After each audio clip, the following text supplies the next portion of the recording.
So what's up, kamusta? Ayos pa tayo dyan. So nandito tayo ngayon sa may Kymco booth naman dito sa may makina Moto Expo 2 2026. Okay, so ngayon nakita na rin natin itong Kymco Agility 125. So pakita ko sa inyo, ito yung itsura niya.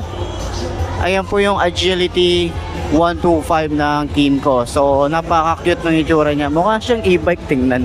Pero yan ang itsura niya. Okay, so sa lahat ng mga kulay, ito yung natipuan natin kasi kulay gray siya. Pero available po yan na iba't ibang kulay. Pero silang kulay black doon and then kulay white. Pero ito yung tsura niya. Meron tayo ritong signal light. Ayan, ito yung signal light niya. Ito yung itsura niya. Yung kanyang side mirror, ang laki ng itsura. Tapos may Kymco na emblem. And then pagbaba natin, ito yung headlight natin. LED na rin niya. May daytime running light. Tapos parang winglet tayo dito sa side na to. Yung itsura, okay?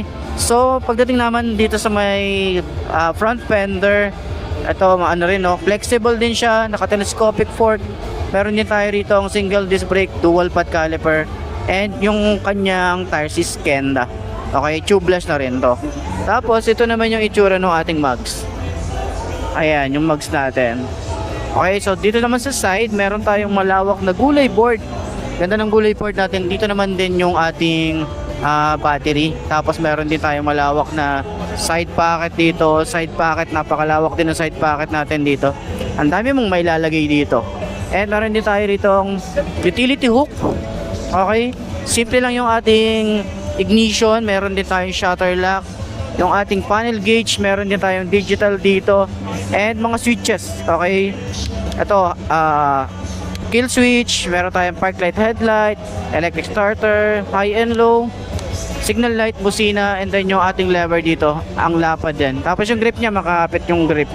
Throttle, sobrang babo ng throttle. Okay. Tapos yung upuan, may malambot tayo rito, tapos makapal na upuan natin dito. And open natin, sir. Hindi, sir, okay lang.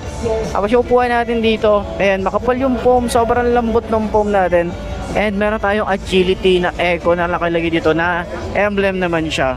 And yung ating foot pegs, pinupush din naman to. And meron din tayong combination of rubber and metal. Ayan.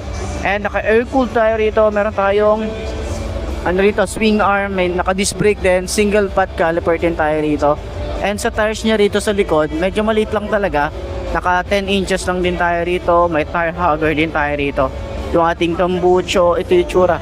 Very futuristic din yung datingan niya. And meron din tayong cover. Ang ganda ng cover. Yung ating taillight, maganda yung taillight niya. Tapos signal light niya, LED. Ayan yung tsura, yung taillight natin dito. And then yung pinaka daytime running light. Meron tayong reflector, may plate light na rin tayo rito. Lagayan ng plate. And kita nyo naman to, pwede rin tayo maglagay ng top box dito. Ayan. So available na rin po yung top box. Ganyan na rin po siya. Okay, so ito yung tsura natin. Ito pala, may price pala rito. Hingi tayo ng price. Okay, kung magkano nga ba to, para at least dun sa mga gustong bumili ng ganitong motorcycle, mapapakita ko sa inyo kung magkano nga ba ang ganitong motorcycle. Okay, ito ay nagkakahalaga ng 82,500. Meron ka ng ganito ka-cute na motorcycle, 125cc. So matipid na rin to sa gas. Okay, so sa panggilid naman niya, meron din tayo ritong ECS. Okay, may Kymco na rin tayo rito. Tapos naka monoshock tayo and adjustable naman siya. Ayan. So yan yung Agility 125 ng Kymco. Napaka-cute. Hindi ko pa to na masyadong nabablog eh. Hindi ko rin to na ikutan pa. So tingnan natin kung meron tayong mahahanap na unit sa mga branch or sa kahit any branch ng Kymco, para at least meron tayong walk around para dito. So yun lang para sa mga naghahanap ng Kymco update. Ito po yung Agility 125 ng Kymco. So ayun, sana nakatulong tong video na to sa lahat ng mga naghahanap ng Kymco Agility and napakakit na motorcycle na to. So available po yan dito sa may makina Moto Expo 2026 and 2026, di ba? Ang dami nating nakita na mga available na unit. Okay, so yun, sana nakatulong tong video na to sa lahat ng mga naghahanap ng update dito. Ayos.